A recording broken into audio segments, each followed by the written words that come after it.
I stood in the rain outside the house I'd paid for my house. The locks had been changed through the living room window. I could see them, my wife Elena, her mother Patricia, her brother Marcus, actually laughing. There was champagne. They were celebrating something, celebrating me being gone. My phone buzzed, a text from Elena. "Don't come back, we're done with you." I looked down at my soaked clothes. The single suitcase at my feet containing everything they'd let me take 10 years of marriage.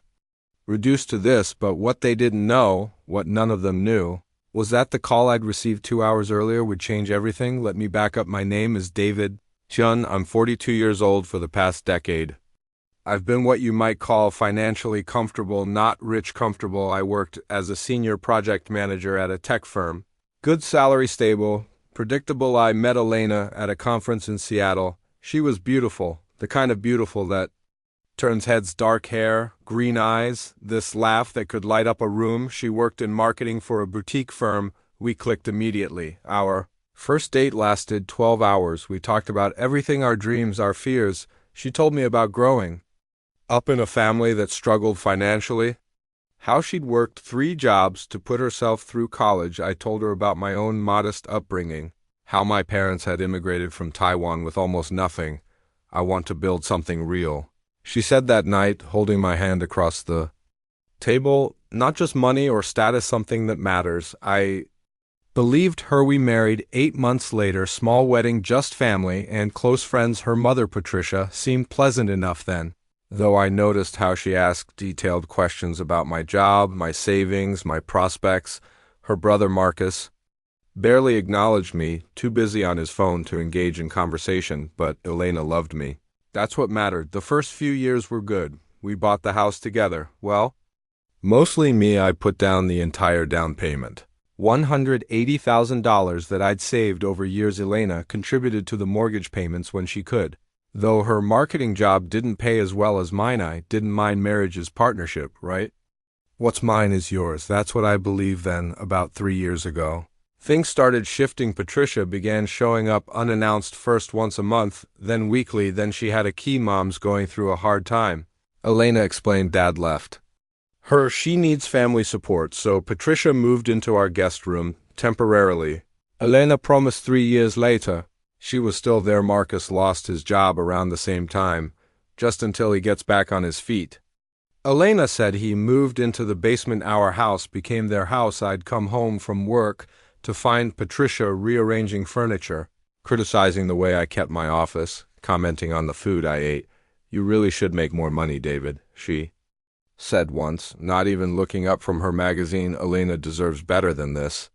This was a 4-bedroom house in a good neighborhood, but it was never enough. Marcus didn't even pretend to look for work. He'd sleep until 2 in the afternoon, then spend the evening gaming in the basement. When I suggested he contribute to utilities or groceries, Elena got defensive. "He's family. David, family helps family, but I was family too, wasn't I?" The breaking point came last month. I arrived home early from work. There had been a fire drill that sent everyone home. I walked into my own kitchen to find Patricia, Marcus, and Elena huddled around the dining table with papers spread everywhere. They went silent when they saw me. "What's going on?" I asked. "Nothing," Elena said too quickly. "Just family stuff. I saw my name on one of the documents. Is that related to the house?" Patricia gathered the papers quickly. "This doesn't concern you right now, David." "Doesn't concern me? In my own house?" That night I tried to talk to Elena in our bedroom. "What were those papers?" "It's complicated." "Then explain it to me," she sighed. That exasperated sigh I'd been hearing more and more lately. "Mom thinks we should refinance, put the house in my name. It would be better for tax purposes." My blood went cold. "Put it in your name." "Elena, I paid for this house. We're married. What's the difference?" "The difference is I put down $180,000.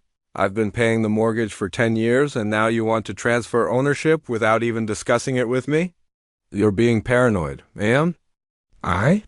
"Because from where I'm standing, it looks like your family is trying to cut me out of my own house. That's not what this is about." Her voice rose. "God, David, do you always have to be so suspicious? So controlling?" Controlling, that was a new word in her vocabulary, one I suspected Patricia had taught her the next morning. I woke up to Elena already dressed and cold, I think. You should stay somewhere else for a while, she said. We need space. Space? Elena, this is our home. No, it's my home and I'm asking you to leave. I couldn't believe what I was hearing. Are you throwing me out? Patricia appeared in the doorway. She's doing what's best for her mental health. You've become toxic. David controlling, financially manipulative. Financially manipulative? I paid for everything. That's exactly the kind of attitude we're talking about, Patricia said. Arms crossed. You think money gives you power over people? Elena deserves better. Marcus appeared behind his mother. You heard them. Ma'am, pack your stuff. That's when I realized this wasn't spontaneous. They'd planned this. I packed a suitcase while they watched family photos I'd taken were already removed from the walls. My personal items from the living room, gone like they'd been erasing. Me for days. I'll be back for the rest of my things. I said at the door, actually. Patricia handed me a document. We filed a restraining order. You're not to come within 500 feet of this property. The paper was legal official. My hands shook as I read it. Petitioner Elena Chun claims a pattern of financial abuse, emotional manipulation, and threatening behavior from respondent David Chun. None of it was true, not a single word. You can't do this. We just did. Marcus said, now get out before we call the cops. So there I was standing in the rain, watching my wife and her family celebrate their betrayal. Through my living room window, my phone rang. Unknown number. Mr. Chun. This is Martin Whitfield from Whitfield and Associates. I'm calling regarding the estate of Harold Chun. Harold Chun, my uncle, my father's older brother. I hadn't seen him in 15 years. Maybe longer. He'd moved to Hong Kong for business when I was young. We'd exchanged Christmas cards, occasional emails, but nothing substantial. I'm sorry to inform you of your uncle's passing. Martin continued. However, I'm calling because you're named as the primary beneficiary in his will. I what? Mr. Harold Chun left his entire estate to you. It's quite substantial. We'll need to arrange a meeting to discuss the details. But I wanted to inform you immediately. The estate is valued at approximately $47 million. The world tilted. 47 million? Yes, sir. Assets include property holdings, investment portfolios, and liquid assets. Your uncle was quite successful and apparently quite fond of you. His will contains a letter explaining his reasoning, which I can provide when we meet. I was shaking not from the cold rain anymore. Can you come to our offices tomorrow at 2 p.m.? We're located downtown. Yes. I'll be there. I hung up, looked back at the house, at the people who'd thrown me away like garbage. $47 million. They had no idea what was coming. I checked into a hotel that night, not a cheap one, something. Told me I could afford it. Now the room was quiet, clean. Mine for the first time in years. Nobody was criticizing me, demanding things from me, making me feel small in my own space. I sat on the bed and let it all sink in. Uncle Harold, I remembered him as a serious man, always impeccably dressed. He'd visited when I was 12, brought me a chess set from Hong Kong, taught me to play over that weak strategy. David, he'd said, moving his bishop, life is strategy. You must think 3 moves ahead, protect your king, know when to sacrifice, and never, ever reveal your hand until you're ready to win. He'd ask me questions that week about my dreams, my plans, what I wanted to do with my life. I want to build things. I'd told him important things, things that last. He'd smiled. Then you will. That was the last real conversation we'd had after he moved to Hong Kong. We drifted apart, different continents, different lives, but he'd remembered me, left me everything. The next morning, I put on my best suit, shaved, looked at myself in the mirror. The man looking back at me was different somehow, not defeated, not broken. Ready. Whitfield and Associates occupied the top 3 floors of a downtown high-rise. The lobby was all marble and glass. Receptionists smiled professionally. This was the kind of place that handled real money. Martin Whitfield was a distinguished man in his 60s. Silver hair, sharp eyes that assessed me immediately. Mr. Chun, thank you for coming. He shook my hand firmly. Please sit. His office overlooked the city, floor-to-ceiling windows, expensive art on the walls. I'll be direct, Martin said, sitting behind his desk. Your uncle was a remarkable man, self-made. He built a real estate empire in Hong Kong and later diversified into technology investments very successfully. He slid a folder across the desk. This is a summary of the estate: 47 million in total assets, 23 million in liquid assets, stocks, bonds, cash accounts. The remainder is in properties, most of which generate rental income. I opened the folder page after page of numbers: properties. Investments. It was real. There's also this. Martin handed me an envelope. Your uncle left you a personal letter. My hands trembled as I opened it.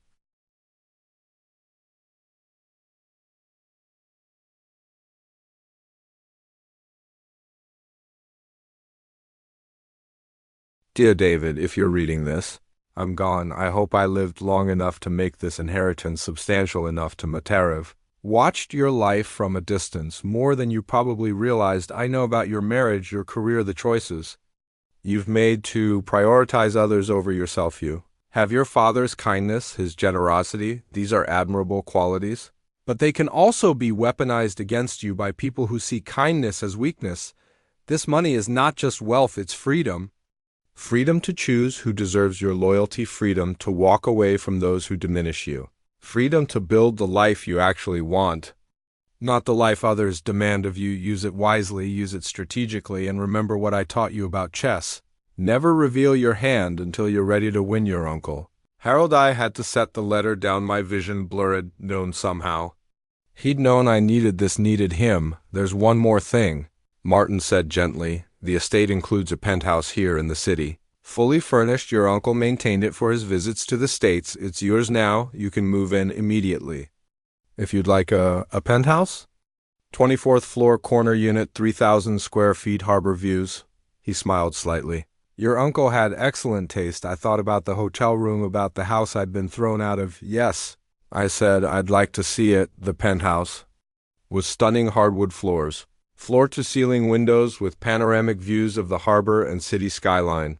Modern kitchen with appliances I didn't even recognize. 3 bedrooms, 3 bathrooms, a home office with built-in shelves, and a desk that probably cost more than my first car. Everything was clean, maintained, ready for occupancy. Your uncle's assistant had it professionally managed. Martin explained, it's been vacant for 2 years since his health declined. But everything is functional, Wi-Fi, utilities, everything's already in your name as of this morning. I walked to the window, the city spread out below me from this height. Everything looks small, manageable. Thank you, I said quietly. Martin handed me a set of keys. Welcome home, Mr. Chun. That night I slept in a California king bed with sheets that felt like clouds. The silence was profound, peaceful for the first time in 3 years. Nobody would wake me up with demands. Nobody would criticize how I loaded the dishwasher or tell me I wasn't good enough. I was free. The divorce papers arrived at my hotel forwarding address 3 days later. I read them in my new home office, coffee in hand, harbor glittering in the morning light. Elena was filing for divorce, citing irreconcilable differences, emotional abuse, financial control. She wanted half of everything: the house, my retirement accounts, alimony. There was also a demand letter from her attorney. My client has endured years of financial manipulation and emotional distress. She's entitled to compensation for her suffering, including but not limited to full ownership of the marital home, 50% of all retirement and investment accounts, and ongoing spousal support of $8,000 per month for 10 years. I set down the papers and called Martin Whitfield. I need Alea, the best divorce attorney you know. I know just the person, Rebecca Torres. She's expensive, but if you want to protect your assets, she's who you want. Set up a meeting today if possible. 2 hours later, I was sitting across from Rebecca Torres. She was sharp, mid-40s, with the kind of presence that commanded attention. I told her everything: the house, Patricia and Marcus, the restraining order, the divorce papers, the inheritance. She listened without interrupting, taking notes. First question, she said when I finished. Does your wife know about the inheritance? No, it happened after she threw me out. Rebecca smiled. Good, let's keep it that way for now. Washington is a community property state, but inheritances received after separation are typically separate property. The timing here works in your favor. What? About the house? You said you paid the down payment? And you've been making the mortgage payments? Yes, all of it. I have bank records. Then we have an excellent case for reimbursement even in community property states. Separate contributions can be traced. We'll prove the house is primarily yours. She leaned forward. Here's what we're going to do. We'll respond to her filing with our own petition. We'll demand full ownership of the house based on your separate contributions. We'll contest the restraining order. Have you ever threatened her? Never physically harmed her? God, no. Then that restraining order is likely baseless and defamatory. We can potentially sue for abuse of process once we get it dismissed. I felt something unfamiliar rising in my chest. Hope. There's one more thing. Rebecca said, her family, Patricia and Marcus, if they've been living in the house rent-free, they may have tenancy rights. But they don't have ownership rights. We can use their presence against her. Argue that she converted marital property for the benefit of her family without your consent. I want them out. I said quietly, all of them. Then let's make it happen over the next 2 weeks. Rebecca worked fast. We filed a response to Elena's divorce petition. We contested every claim. We demanded the restraining order hearing be moved up, and we started building our case bank, records showing every mortgage payment I'd made, the down payment.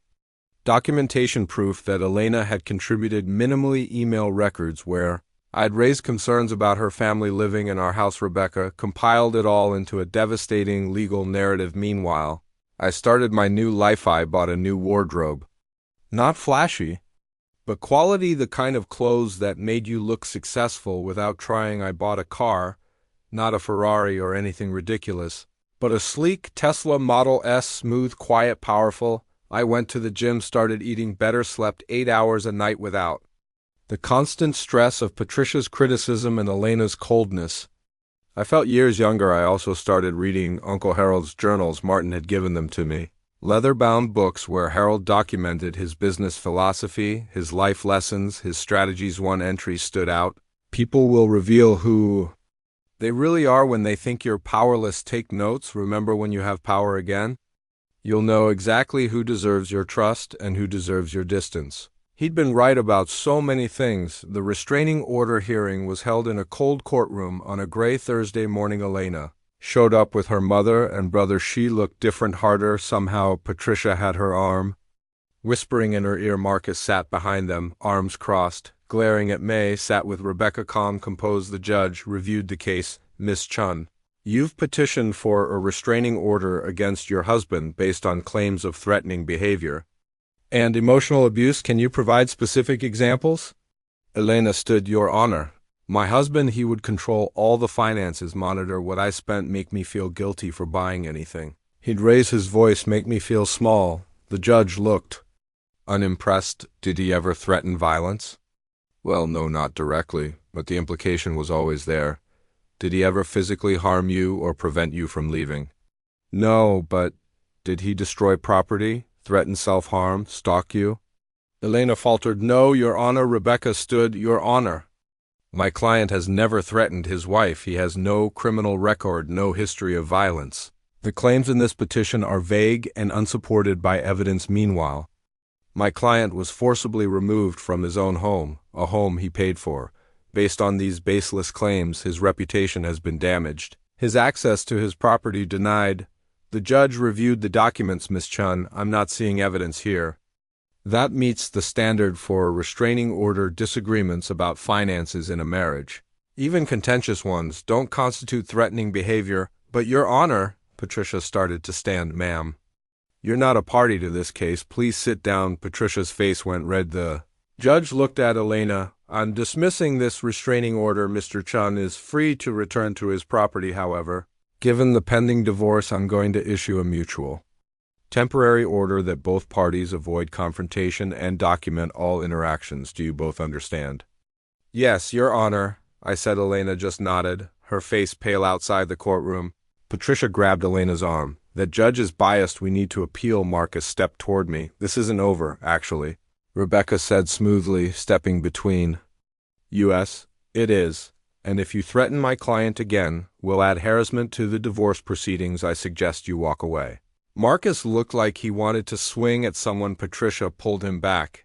They left. Elena didn't even look at me. Rebecca turned to me with a slight smile. Well, that went well. 2 days later, I drove to the house. My house. I used my original key. It still worked. They hadn't changed the locks again after the restraining order was Dismissed the inside was different. They'd redecorated Patricia's taste everywhere, floral prints different. Furniture my office had been converted into a sitting room, but it was still mine. I walked through each room slowly, documenting everything with my phone, taking photos, recording video in the basement. Marcus's gaming setup was spread across half the space, expensive computer, multiple monitors, piles of energy drink cans, and takeout containers. I found documents in the master bedroom hidden in Elena's nightstand, refinancing papers with forged signatures. My signature for Gedthede actually tried to refinance the house behind my back and had forged my name on the documents. I photographed everything, sent it to Rebecca immediately.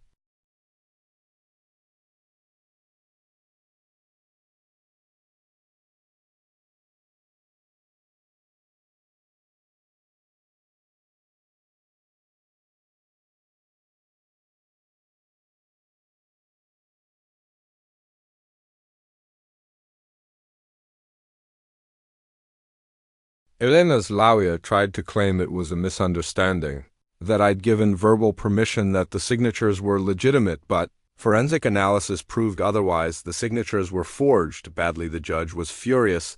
This court takes fraud very seriously, he said at the emergency hearing. Miss Chun, did you participate in forging your husband's signature on legal documents? Elena's face was white. My mother said it was okay, that it was just a formality since we're married. Forgery is never a formality, it's a crime. Patricia stood up from the gallery. Your Honor, this is ridiculous. He's our husband and son-in-law. What's his should be shared with family. We were just trying to— Ma'am, one more outburst and you'll be removed from this courtroom. Sit down. Patricia sat, shaking with rage. The judge turned to Elena's attorney. Does your client understand the severity of this situation? We're talking about potential criminal charges in addition to the civil case. Elena's lawyer looked exhausted. Your Honor, we'd like to request a continuance to reassess our position. Denied. We're addressing this now. The judge looked at Elena. Miss Chung, I'm issuing an order. You are to vacate the marital home within 72 hours. Full possession is being returned to Mr. Chun pending the divorce proceedings. Additionally, all refinancing attempts are voided. This property remains titled as it was prior to the forgery attempt. Elena looked like she might faint, but Your Honor. Her attorney protested. My client has nowhere to go. Your client should have thought of that before committing fraud. The judge banged his gavel. This hearing is adjourned outside. Rebecca turned to me. David, I need to be honest with you. They're going to retaliate. People like this don't go quietly. I know. Are you prepared for that?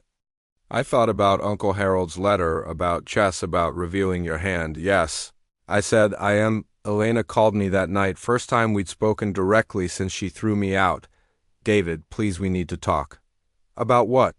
About the house, about everything. I made mistakes. I see that now. Mistakes? Elena, you forged my signature. You tried to steal my house. It wasn't like that. Mom convinced me it was the right thing to do, that you owed us because of everything we'd sacrificed. Sacrificed? What did you sacrifice? Silence. Elena, you lived in a house I paid for. I supported your family for 3 years, and the moment you thought you could cut me out, you did. That's not sacrifice. That's betrayal. I know you're right, but David, we can fix this. We can go to counseling, start over. I almost laughed.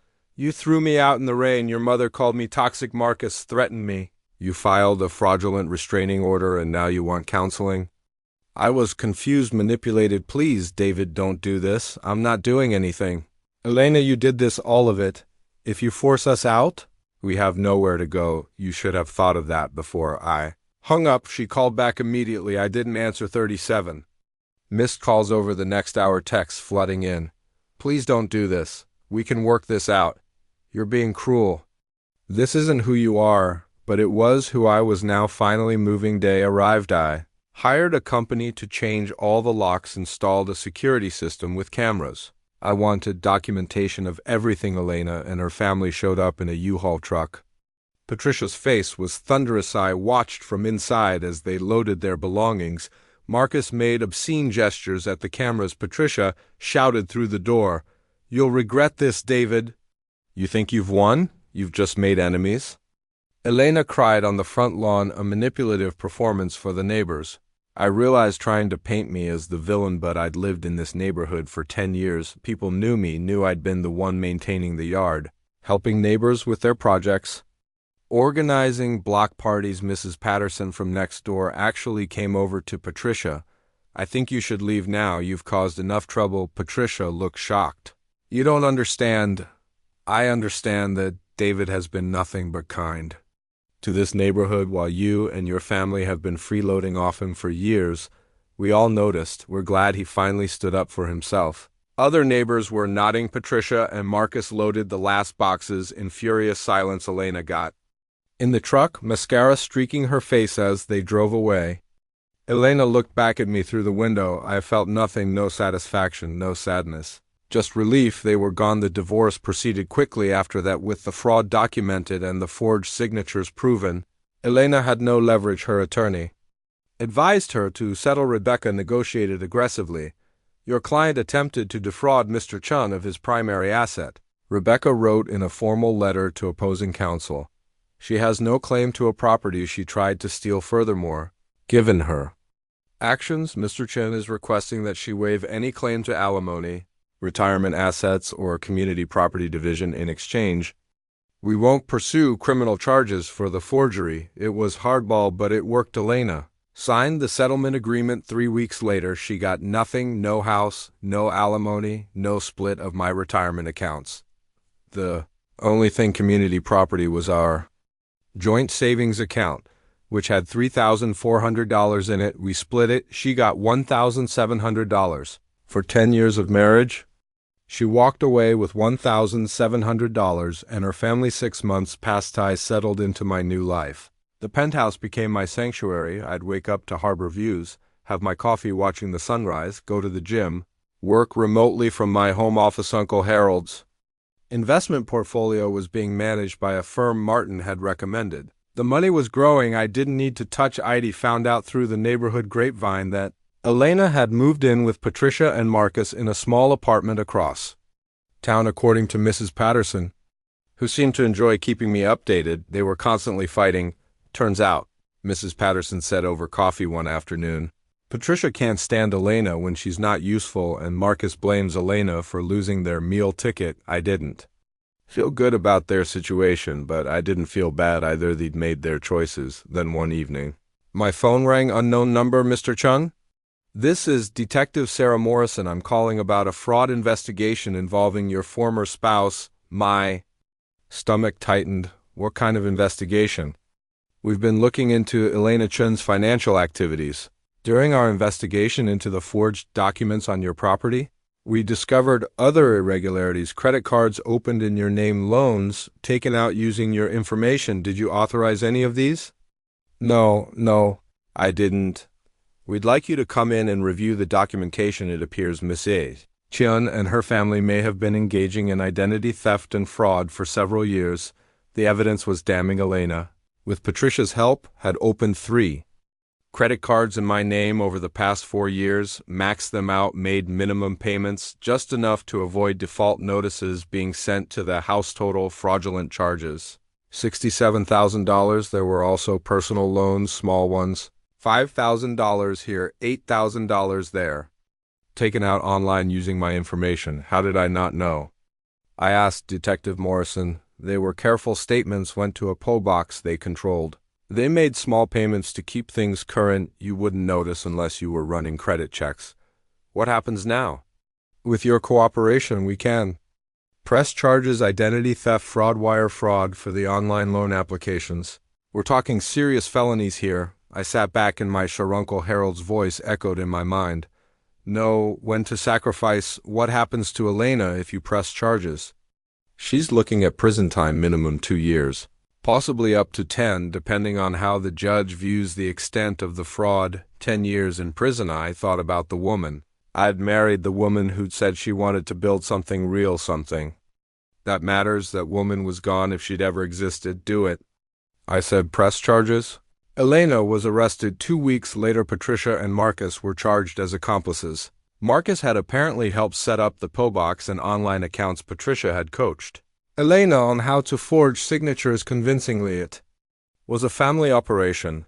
The news spread through our old social circle. Quickly, people reached out to me, former mutual friends, offering sympathy, asking if I was okay. I heard what happened, my friend Jason said, over drinks. Man, I'm sorry, that's brutal. I'm fine, actually. Are you really pressing charges? I mean, she's still your wife, ex-wife, and yes, I'm pressing charges. She stole from me for years. Jason looked uncomfortable. I get it, but prison? Isn't that extreme? Is it? Would you let someone steal $67,000 from you and just walk away? Well, no, but nothing. She made choices. Now there are consequences. Jason changed the subject after that. I could tell he thought I was being harsh. Maybe I was, but I was also done being a doormat. The trial was quick. Elena's attorney tried to argue coercion, that Patricia had manipulated her, that she was a victim to, but the prosecution had emails, text messages, evidence that Elena had actively participated, even initiated some of the fraudulent activity. One email particularly damning Elena to Patricia. 3 years ago, David won't notice a few extra credit cards. He barely checks his credit report. We can use this to finally get ahead. He owes us this much for everything we put up with. The jury deliberated for 4 hours. Guilty on all counts. Elena cried during sentencing, apologized to me directly. David, I'm so sorry. I was lost. I let my family manipulate me. Please find it in your heart to forgive me. I looked at her. 10 years. I'd loved this woman for 10 years, but the woman I loved had never really existed. She'd been a performance, a mask. The real Elena was the one who'd thrown me out in the rain, who'd forged my signature, who'd stolen my identity. I forgive you, I said quietly, but I don't forget. She was sentenced to 4 years in federal prison. Patricia got 3 years. Marcus got 2 years for conspiracy and accessory charges. Live after that was strange. I had everything I'd thought I wanted: money, freedom, a beautiful home, no one dragging me down. But I felt hollow sometimes as I threw myself into work, started consulting for tech companies, used my experience and Uncle Harold's money to invest in startups, made connections, built a new life. I dated occasionally. Nothing serious. Trust was hard. Now one afternoon, I was having coffee at a downtown cafe when a woman approached my table. David Chun. I looked up. She was familiar, mid-30s, kind eyes. Then I remembered. Lisa Morgan. She smiled. I wasn't sure you'd remember me. We worked together at Morrison Tech.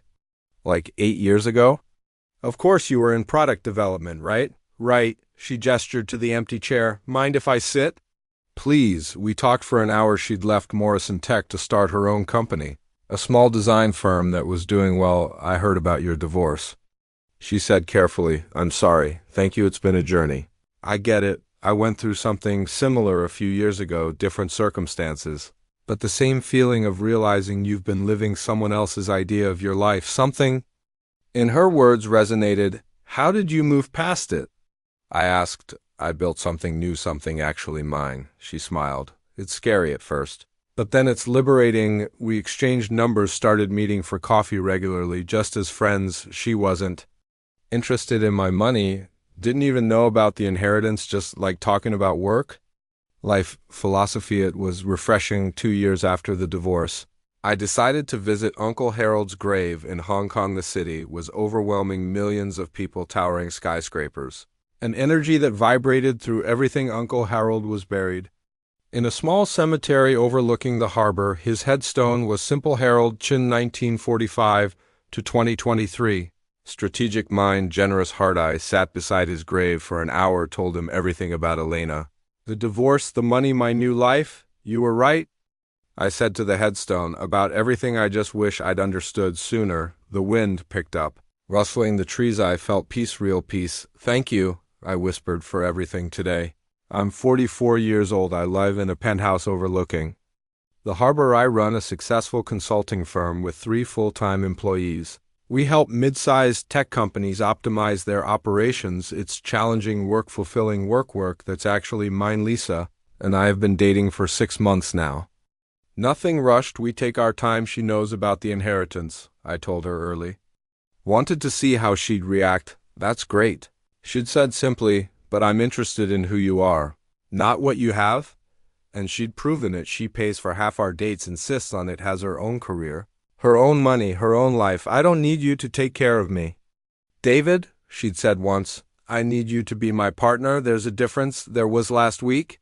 I got a letter prison mail from Elena, almost threw it away without reading it, but curiosity won. Dear David, I don't expect you to respond to this. I don't even know if you'll read it, but I needed to write it anyway. I've had a lot of time to think in here about who I was, who I became, the choices I made. You were right about everything. My mother was toxic, my brother was a leech, and I let them turn me into something I hate. I used to tell myself that I loved you, that I married you for the right reasons, but if I'm honest, really honest, I married you because you were safe, stable, someone who would take care of me. Didn't know what love actually was. I still don't, really, but I know what it isn't. It isn't keeping score.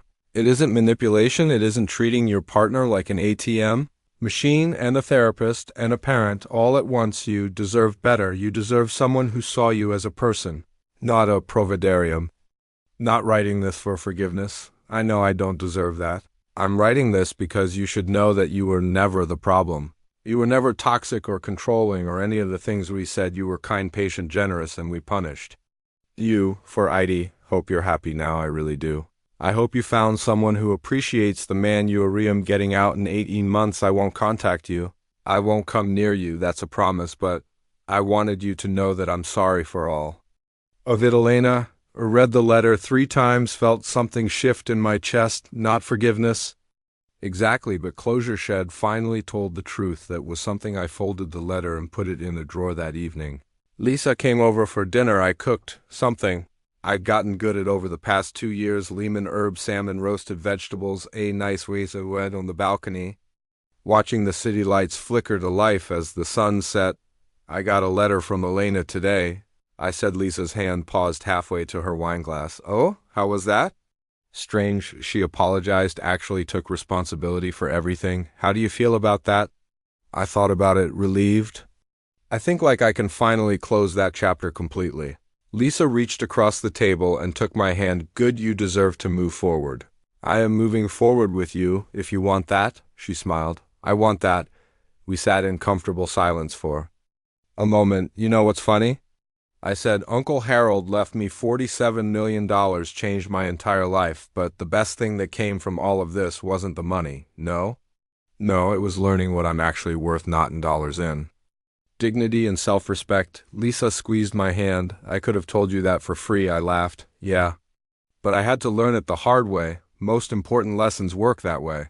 I still think about that night, sometimes standing in the rain watching my wife and her family celebrate my destruction. If you told me then that I'd end up here, successful, happy, in a healthy relationship, I wouldn't have believed you. But life has a funny way of working out, not because of karma or cosmic justice or anything mystical, but because when you finally stop letting people walk all over you, when you finally recognize your own value, the world starts responding differently. 6 months ago, I got another unexpected call. Mr. Chun, this is Brad Matthews from the Seattle Times.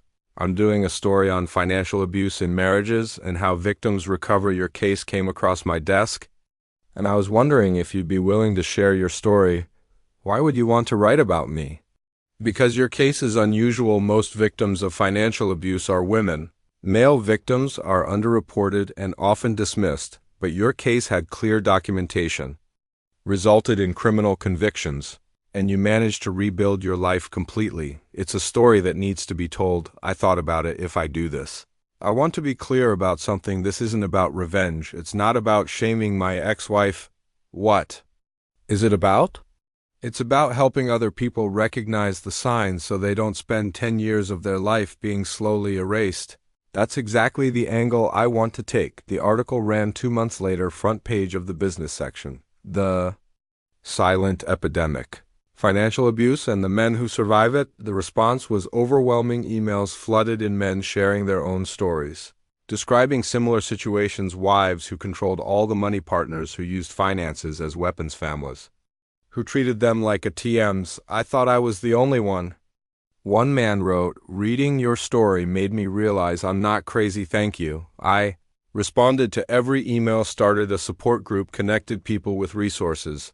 Lawyers, therapists. Uncle Harold's money made it possible. I funded a small nonprofit, hired advocates, created educational materials, turned my pain into purpose. Last month, Marcus reached out a message on LinkedIn, of all places. Hey man, I know you probably don't want to hear from me, but I'm getting out next week and I wanted to say something. I was wrong about everything. You were always decent to me and I treated you like garbage because mom made you out to be the enemy. I'm not asking for forgiveness or money or anything, just wanted to say I'm sorry. You didn't deserve what we did. I'm trying to be better now, got my GED in prison learning to code, trying to actually build a life instead of leeching off other people. Anyway, that's it. Sorry for everything. I stared at the message for a long time. Part of me wanted to ignore it. Marcus had been cruel, threatening, part of the machine that destroyed my marriage, but another part of me remembered being 25, directionless, influenced by the wrong people. I wrote back, Marcus, I appreciate the apology. It takes courage to admit you were wrong. I'm not interested in rebuilding a relationship, too much damage. But I respect that you're trying to turn your life around. If you're serious about learning to code, I know some resources that might help. Online courses, coding boot camps that work with people who have records. He'll send you some links. What you do with them is up to you. Good luck, David. I sent him information about 3 programs, whether he'd use them or not. I didn't know, but at least I'd offered a hand up instead of kicking him while he was down. That felt right. Patricia never apologized. She got out of prison 3 months ago. I heard through Mrs. Patterson that she's living alone in a subsidized apartment. Angry at the world, blaming everyone but herself for where she ended up. Some people never learn, some people never change, and that's okay. I'm not responsible for her growth or her happiness. I'm only responsible for mine. ____ tonight. Lisa and I are hosting a dinner party. Our balcony is set up with string lights, candles on the table. 8 people coming. Friends we've made together, real friends, people who know me as David, not as a provider or a victim or a story, just David. Lisa is in the kitchen making her famous tiramisu. She's singing along to jazz music, slightly off key, completely unself-consciously. Watch her from the doorway. What? She says, catching me staring. Nothing, just happy. She grins. Good, you should be. The doorbell rings. Our first guests arriving. As I walk to answer it, I catch my reflection in the hallway mirror. The man looking back at me is different from the one who stood in the rain 2.5 years ago. Stronger, calmer, more certain of who he is and what he deserves. Uncle Harold was right. The money wasn't the real inheritance. The real inheritance was learning that I was worth more than how others treated me, that I deserved respect, partnership, real love, and that walking away from toxicity wasn't cruel. It was survival. ____. I'm standing in a conference room downtown, 15 men sitting around the table. Different ages, different backgrounds, all with the same haunted look I used to see in my own mirror. This is the 4th meeting of our support group. We meet twice a month. Thanks for coming.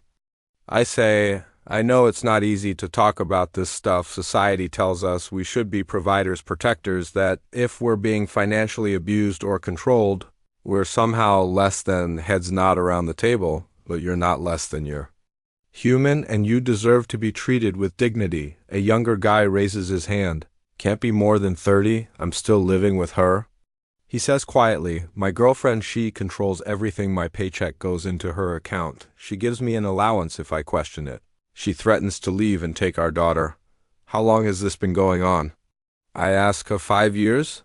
Do you want to leave? His eyes fill with tears. I don't know how. I sit down next to him. Here's how, one step at a time. First, we get you a separate bank account. Then we document everything, every financial transaction, every threat, every instance of control. Then we connect you with a lawyer who understands financial abuse. Then we make a plan. But what about my daughter? We protect her to document everything. If your girlfriend is controlling and abusive with you, the courts need to know that you deserve custody just as much as she does. He wipes his eyes. I feel so weak. You're not weak. You're in an impossible situation, but you're here taking the first step that's brave. Around the table, other men are nodding, some sharing their own stories, others just listening. This is what Uncle Harold's money has given me, the ability to do not buy fancy cars or expensive watches, but help people find their way back to themselves. Lisa and I are in Hong Kong. I wanted to show her where Uncle Harold built his empire, the city that made his fortune. The culture that shaped his philosophy. We visit his grave together. Lisa brings flowers, yellow chrysanthemums, traditional for Chinese funerals. Thank you, she says to the headstone, for taking care of David even from afar. I put my hand on the cool marble. I'm doing what you taught me. Uncle, building something that matters, thinking 3 moves ahead, and I finally found someone who deserves my loyalty. Lisa leans into me. We stand there for a while. The city humming below us, the harbor glittering in the afternoon. Son _____ Elena is released from prison. No, because she keeps her promise, doesn't contact me, doesn't show up, just quietly re-enters society and disappears. I hear through the grapevine that she's working at a nonprofit now, helping women who've experienced domestic violence. Maybe prison changed her, maybe she finally understood the harm she caused. I hope so, for her sake. Not Manev moved on completely _ Lisa and I get married, small ceremony, just close friends, no family drama, no toxicity. Just 2 people who genuinely love each other, choosing to build a life. Together we write our own vows. I promise to see you as a partner, not a provider, Lisa says, her eyes shining, to respect your autonomy, to never keep score, to build something real with you. Not on top of you. My turn. I promise to protect what we build together. I say, to communicate honestly, to never let fear or past pain stop me from loving you fully, to recognize that true love doesn't diminish people, it elevates them. We exchange simple gold bands, kiss as husband and wife, and I feel something I never felt with Elena. Peace complete. Peace ____. 46 now. The consulting firm has grown to 15 employees. We've helped over 200 companies optimize their operations. The nonprofit has supported 3,000 men through financial abuse situations. Uncle Harold's 47 million has grown to 63 million through smart investments. I live comfortably on a fraction of the returns. The rest goes to charitable work. Lisa and I have a daughter now, Emma, 3 months old. She has her mother's eyes, and according to Lisa, my stubborn determination, she's going to be a force of nature. Lisa says, rocking Emma to sleep, like her mother, like both her parents. I look at my daughter's tiny face. Think about the world she grow up in, the lessons I'll teach her about respect, boundaries, self-worth, about recognizing manipulation, about knowing when to walk away, about the difference between kindness and weakness. I'm going to make sure she never lets anyone treat her the way I was treated. I say quietly, and I'm going to make sure she never treats anyone the way Elena treated you. Lisa adds. We sit together in the nursery, our daughter asleep between us.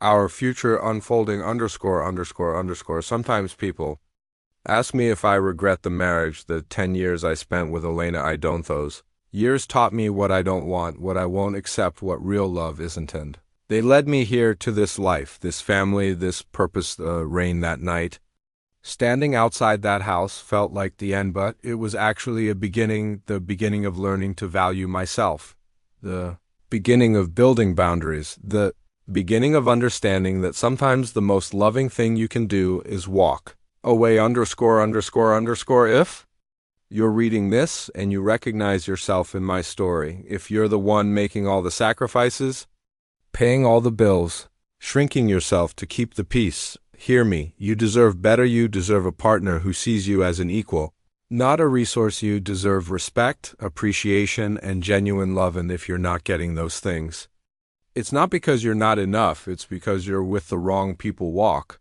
away. It will hurt. It will be scary. You'll question yourself. But on the other side of that fear is freedom. On the other side of that pain is peace. On the other side of that ending is the beginning of your real life, the life you actually deserve ____. I'm standing on our balcony now. Lisa is putting Emma down for the night. The city lights are sparkling below. The harbor is calm. My phone buzzes. A text from one of the guys in the support group. I did it. I left. I'm scared, but I'm free. Thank you for showing me it was possible. I smile and write back. You showed yourself. I just held up a mirror, proud of you. I set the phone down. Look out at the city. Uncle Harold was right about everything. Money isn't power. Self-respect is boundaries. Aren't Wallstyle the foundation of dignity? And sometimes the best thing you can do for someone is let them face the consequences of their choices, not out of cruelty, but out of love for yourself, the kind of love that says, I matter, my peace matters, my life matters, and I'm not going to let anyone take that from me again. That's my story, from the rain outside my own house to the peace inside my real home, from being treated like a wallet to being valued as a human, being from $47 million that could have meant nothing to a life that means everything. If this story resonated with you, if you've experienced something similar, or if you know someone who needs to hear this, share it. Talk about it. Break the silence. Financial abuse is real. Emotional manipulation is real, and recovery is possible. You are worth more than how others treat you. Never forget that. Thank you for listening to my story. If you want to hear more real stories about betrayal, recovery, and finding strength in the hardest moments, please like and subscribe, because your story matters too. And maybe, just maybe, sharing ours will help you write your own ending, the ending where you win not by destroying others but by building yourself.